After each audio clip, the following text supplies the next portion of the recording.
Hello students, आज का जो टॉपिक है बहुत ही मज़ेदार है। समीकरणों का हल वैदिक विधि से। वैदिक विधि ऐसी धारण विधि कि आप सोचते रह जाएंगे कि ये इतनी जल्दी कैसे। अभी आपको दिखाता हूँ एक एग्जाम्पल लेके और उसमें आप समझेंगे किस तरह से समीकरणों को हल करते हैं वैदिक विधि से। अगर मैं आपको कहूँ मेरे पास एक समीकरण है x की घात 2 जमा 3x जमा 9 बटा में x की घात 2 जमा 4x प्लस 7 बराबर x प्लस 3 x प्लस 4। इसको हल करो और x का मान बताओ। तो आप तो सोचोगे क्या दे दिया गुरु जी, इसे तो सॉल्व करने में पूरा 1.5 मिनट लग जाएगा। अब करेंगे तो कैसे करोगे? आप करोगे भैया जी x जमा 4 रो गुणा 18 जिससे एक्स स्क्वायर जमा 3x जमा 9 से उधर गुणा करोगे x जमा 3 से एक्स स्क्वायर प्लस 4x जमा 7 को और फिर सॉल्व करने बैठोगे। अरे भाई ऐसा ना करना। आसान से तरीका, अगर मैं कहूँ इसका आंसर आ जाएगा x जमा 3 बटा में x जमा 4 बराबर 9 बटा 7 से। तो देख लेते हैं 9x जमा 36 बराबर 7x जमा 21। तो ये मेरे पास आया 2x, ये मेरे पास आया -15। तो मैं कहूँगा भैया x बराबर -15 बटा 2। आप ला दो इतनी जल्दी। अब कैसे? इसको समझने के लिए यहाँ पर एक तरीका बताता हूँ, उसको यूज करो और जल्दी से आंसर। एक फॉर्मूला बनाएगा हमारे पास, हम कहेंगे भैया PR प्लस एस बटा में PQ प्लस T अगर बराबर है P बटा Q के। यहाँ से ऐसे करो, इसे QR लिख लेते हैं या PQR। ठीक है, तो हमेशा आंसर जो होगा वो होगा P बटा Q बराबर S बटा T के। इससे याद रखो। कैसे? यहाँ पे मैं कैसे बोला ऐसे करना है। इसको लिख सकता हूं मैं x जमा 3 जमा 9, नीचे सकता हूं मैं x जमा 4 जमा 7 बराबर ये भी x जमा 3 और x जमा 4। लगा लो। देखो भैया जी ये मेरे पास r सेम है, ये r मेरे पास सेम है, तो ये मेरा p हो गया, ये मेरा q हो गया और ये मेरे पास p और q हो गया अगेन। तो ये मेरे पास S हो गया, ये मेरे पास T हो गया। लड़ाई विधि और आंसर पा लिया, है ना मजेदार। एक क्वेश्चन और करते हैं, जल्दी समझ में आएगा। देखते हैं इसमें भी लगता है या नहीं। मान लो मेरे पास समीकरण दिया हुआ है 4x की घात 2 जमा में 5x जमा में 3। नीचे दिया है 3x की घात 2 जमा 2x जमा 4 बराबर में दे दिया मुझे 4x जमा 5 और नीचे 3x जमा 2। हमें दिख रहा है, इसे लिख सकता हूं मैं x 4x जमा 5 जमा 3, ये हो गया x 3x जमा 2 जमा 4 बराबर 4x जमा 5 और 3x जमा 2। मीन्स ये चीज और ये चीज सेम आ रही ना।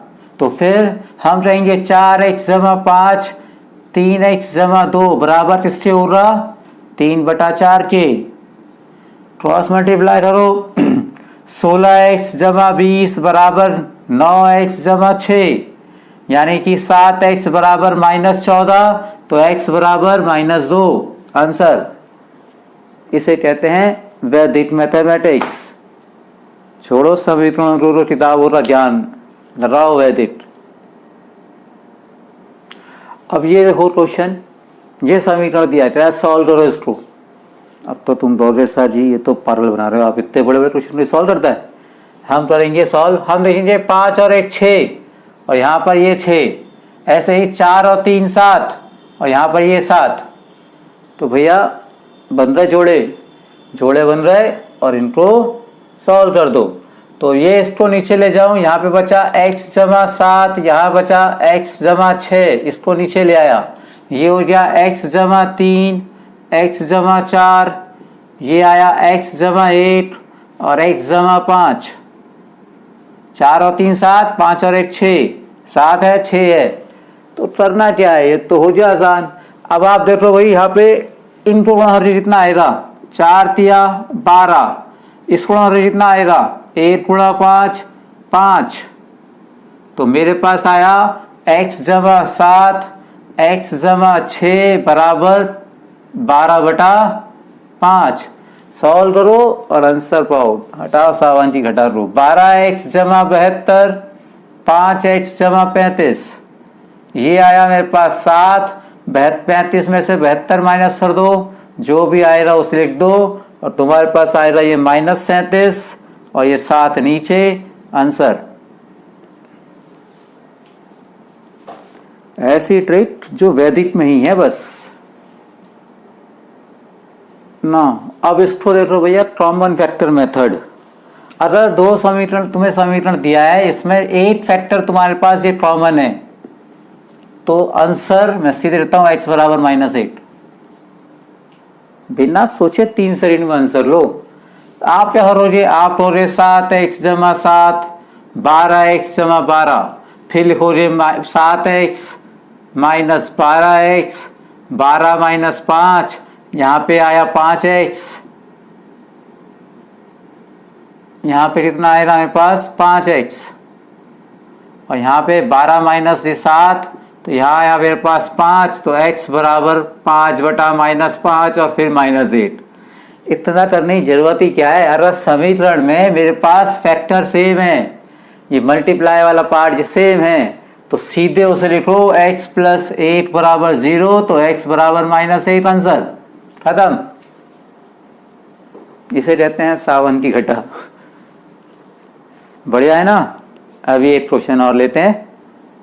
लो भैया देखो इस ट्रिक का फायदा। अब इतना बड़ा समीकरण आप ही कर लो एलसीएम लेके, मैं तो नहीं करने वाला। मैं तो कहूँगा भैया तीनों में 2x - 3 कॉमन, तो 2x - 3 = 0, यानी x बराबर 3/2। आंसर लो यार 3 सेकंड में। ये है वैदिक मैथ, वैदिक का सबसे अच्छा फायदा जो आप समझ ही नहीं सक रहे। तो भैया तीसरा मेथड वैदिक मैथमेटिक्स में समीकरण को हल करने का। अगर x जमा a, x जमा b, x जमा c, x जमा d आपको दिया है और a और b का गुणन c और d का गुणन, मतलब a और b का मल्टीप्लाई और c और d का मल्टीप्लाई बराबर है, तो आंसर हमेशा x बराबर क्या होगा 0 होगा।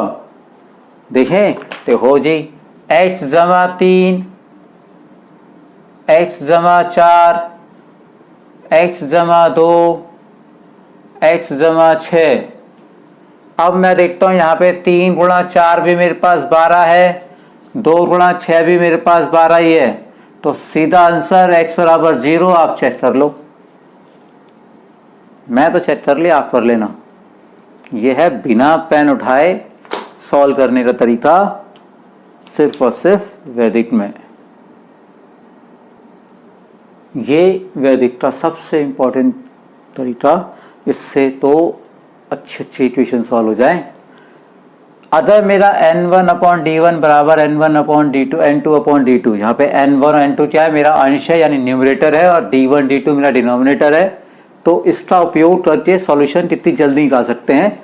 यदि मेरे पास n1 + m2 बराबर है d1 + d2 के, तो भैया किसी एक पार्ट को इसको 0 रख दो या इसको 0 रख लो, आंसर आ जाएगा। अभी दिखाऊंगा कैसे। दूसरा तरीका पहले इसे देख लेते हैं, फिर दूसरा हल भी निकालेंगे। अब यहां मैं देखता हूं n1 + n2, तो 3x जमा 5, मैं कहता हूं n1 जमा n2, तो 3x जमा 5 और 3x जमा 6, कितना आया मेरे पास 6x + 11।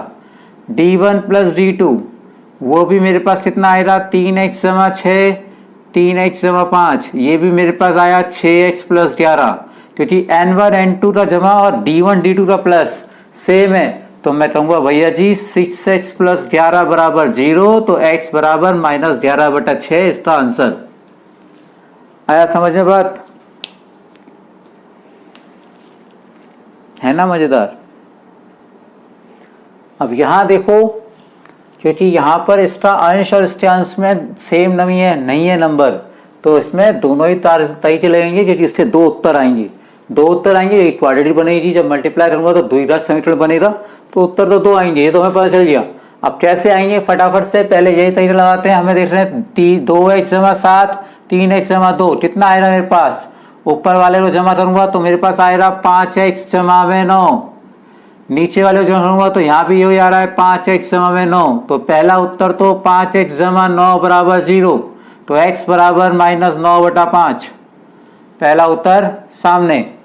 दूसरा उत्तर भी चाहिए हो रहा भैया जी, एक से काम क्यों चलेगा, यहाँ पे तो द्विघात समीकरण है, दो आंसर दे रहा, तो ये तरीका लग रहा हो। अब n1 - d1, n1 ये रहा, d1 ये रहा, n1 - d1 कितना आता है मेरे पास, 2x जमा 7 - 3x घटा 2, यानी कि -x जमा 5। इसका करोगे तो ये भी सब यही आएगा मेरे पास, तो देख लो n1 - d1 मेरे पास आएगा x - 5, ये माइनस का साइन छोड़ दूं तो दोनों चीजें सेम है, यानी x -x जमा 5 बराबर 0, तो x बराबर 5, दूसरा उत्तर सामने। माइनस प्लस के साइन में चिंता करने की जरूरत नहीं है इसमें। एक एग्जांपल और, यहाँ देखें, अब इनको जमा करें तो मेरे पास कितना आएगा, मेरे पास आएगा 8x जमा 10, नीचे जमा करेंगे इनको तो मेरे पास नीचे भी आया 8x जमा 10, तो भैया n1 + n2 बराबर है d1 + d2 के, तो पहला सूत्र लग गया, यानी 8x + 10 बराबर 0, तो x बराबर -10/8, काटा तो -5/4। फिर क्योंकि यहाँ पे इनके अंश दोनों के अलग अलग हैं तो द्विघात समीकरण बनेगा, तो दूसरा उत्तर भी आएगा। तो अब जरा n1 - d1 करके देख लें एक बार।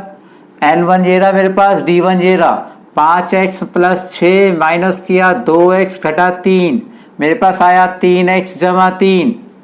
एक बार इधर करोगे तो यहाँ भी यही आएगा, यहाँ मेरे पास आएगा -3x - 3, तो दोनों ही सेम है, बस माइनस कॉमन लिया तो ये भी 3x जमा 3 ही बनता है, तो इसका मतलब 3x जमा 3 बराबर 0, तो x बराबर -1, दूसरा आंसर। कोई जरूरत नहीं है द्विघात समीकरणों में फंसने की, इससे ही बस हो जाएगा सॉल्व। अब इस क्वेश्चन में आप प्रोफेसर ध्रुव जी यहाँ पर न्यूमरेटर तो बात छोड़ो, यहाँ पर पहले ही 4 इक्वेशन दे दिया आपने, तो भैया ऊपर न्यूमरेटर में एक ही है, नीचे डिनोमिनेटर में दिया हुआ है। अगर आप लघुत्तम ले सॉल्व करने बैठोगे तो फिर रही 5 मिनट की। सबसे आसान तरीका इसका देखो, d1 + d2, ये d1 d2 ये d3 d4, तो ये मेरे पास आया x - 2 जमा x - 5, यानी 2x - 7। इधर से d3 d4 इसको प्लस करूंगा तो फिर भी वही 2 - 7 सेम आ रहा है, तो भैया जी 2x - 7 बराबर 0, यानी x बराबर 7/2 आंसर। हटा सावन की घटा, बत्ती बुझा और सो जा। अब सबसे धांसू ट्रिक, दो चर वाले समीकरण को कैसे सॉल्व करें। भैया देखो, वैसे तो तुमने 10वीं में से बहुत अच्छे से पढ़ा है दो चर समीकरण वाले कैसे सॉल्व होते हैं, वो तो तुम्हें आते ही हैं। नहीं, यहाँ पर कभी कभार कुछ सिचुएशन ऐसी होती है इसमें इतना लंबा मेथड लगाने की जरूरत नहीं होती। अब यहाँ पर आप देखोगे ये 6/19 कोई रेशो नहीं बनता, 6/19 का कोई रेशो नहीं बनता, छोड़ो भैया। 7/21 कट के बनता है 1/3, 8/24 ये कट के बनता है 1/3, क्योंकि इसका रेशो और इसका रेशो सेम है, इसका रेशो और इसका रेशो सेम है, तो इसका पहला उत्तर जो हो रहा है वो हो रहा है x बराबर 0, पक्का करके देख लो। आप दूसरा समीकरण क्या बन जाएगा, x बराबर 0 दूंगा तो मेरे पास क्या आएगा 7y बराबर 8, तो मेरे पास y बराबर कितना हो जाएगा 8/7। जय हो भोले जी। एक एग्जांपल और ले लेते हैं। 37x जमा 15y बराबर 45, 28x जमा 30y बाई 90। अब लगा लो इसमें तुम एलिमिनेशन मेथड, शाम हो जाएगी। मुझे दिख रहा है ये 15/30 यानी 1/2, 45/90 यानी 1/2, तो भैया x बराबर 0, तो 15y बराबर 45 के और y बराबर 3। ये आंसर मेरे पास तैयार है। बस ये देख लो तीसरी रेशो तीसरे बराबर आ रही है। इनमें से तीसरी रेशो इसके बराबर है तो फटाफट से आंसर देखो भाई। दोबारा से एक क्वेश्चन और। अब यहां देखो 23/69 यानी कि 1/3। ये तो 1/3 नहीं बनता है, नहीं है क्या? ये बनता है, बस इसको देखना है। ये बनता है भैया 1/3, क्योंकि ये अब ये x वाली रेशियो मेरे पास आ रही है तो y क्या हो गया 0। y 0 तो भैया 23x बराबर 161। तो y बराबर बात तो रो ना 161 और 23 से, जल्दी से किससे जाएगा 7 से। तो भैया जी x बराबर तो y बराबर 0 और x बराबर 7 इसका उत्तर। आप करके देख लो एलिमिनेशन मेथड अपना 10वीं वाला। ना 10 मिनट लग जाए तो इसको मल्टीप्लाई करने में, ना तो आपको 23 का पढ़ा आता ना उन्हें कर रहा था। लगा लो। अब ये जो ट्रिक, वैसे तो ये 10वीं क्लास की किताब में भी आपने पढ़ी होगी, अगर ध्यान दिया होगा तो 10वीं की एनसीईआरटी में भी है। यदि कोफिशिएंट ऑफ एक्स और वाई आर इंटरचेंज, यानी कि जो एक्स मान एक्स के साथ है वो अगली इक्वेशन में वाई के साथ है, जो पहली इक्वेशन में वाई के साथ है वो अगली इक्वेशन में एक्स के साथ है। अगर ऐसा है तो सॉल्व कैसे करेंगे? जैसे मैंने यहाँ दिया, देखो यहाँ पे 5 एक्स के साथ है, यहाँ पे 5 वाई के साथ है। यहाँ 21 एक्स के साथ है तो यहाँ 21 वाई के साथ है, यहाँ एक्स के साथ है। अगर ऐसा इंटरचेंजिंग हो जाती है तो इसको मल्टीप्लाई करके सॉल्व करने की जरूरत नहीं है। सबसे पहले इनको जोड़ दो, यानी कि ऐड कर दो। ऐड करोगे तो आएगा 26x माइनस 26y बराबर 52। 26 से बाहर होता है, यानी कि x माइनस वाई बराबर 2 पहला समीकरण बन गया। एक बार घटा दो, घटाओगे तो मेरे पास क्या आएगा? यहाँ पे मेरे पास आएगा -16x। यहाँ पे माइनस करूंगा तो मेरे पास यहाँ भी -16y और यहाँ पे 0। यहाँ 16 से भाग होता है, यानी x प्लस वाई बराबर 0। अब समीकरण बन गया x प्लस वाई बराबर 0, x माइनस वाई बराबर 2। योग करो 2x बराबर 2 तो x बराबर 2/2 यानी कि 8। x का मान 8 है तो y का मान कितना हो रहा है? यहीं रख दो ना। x का मान 8 है तो y का मान x जमा y बराबर क्या था 0, तो y बराबर -8 आंसर। तो पहले वाला क्वेश्चन समझ में आया नहीं आया? आया तो इसे सॉल्व करो, नहीं आया तो दोबारा देखो और आराम से समझाता हूँ। फिर देखो x का जो कोफिशिएंट है वो y के पास है, y का कोफिशिएंट x के पास है। तो सबसे पहले एक बार इनको ऐड कर दो, यानी कि जोड़ दो। जमा करूंगा कितना आएगा 29x 29y और यहाँ पर 116। ये सब 29 से बाहर होता है तो x जमा y बराबर 4। ये मेरे पास पहला समीकरण। एक बार इसको घटा देते हैं। आप माइनस करेंगे तो 12 में से 17 जाएंगे तो माइनस का 5x, 17 में से 12 जाएंगे प्लस का 5y, 53 में से 63 जाएंगे माइनस का 10। -5 से बाहर करूँ तो x -5 बराबर 2। -5 से मैंने भाग किया, ये मेरे पास दूसरा इक्वेशन आ गया। डिवाइड किया -5 से तो मैंने, अब मेरे पास 2 समीकरण हो रहे हैं। इनको लिख लो आराम से और इनको तो करना बहुत ही आसान हो जाएगा बिना किसी टेंशन के। ये कट गया 2x बराबर 6 तो x बराबर 3।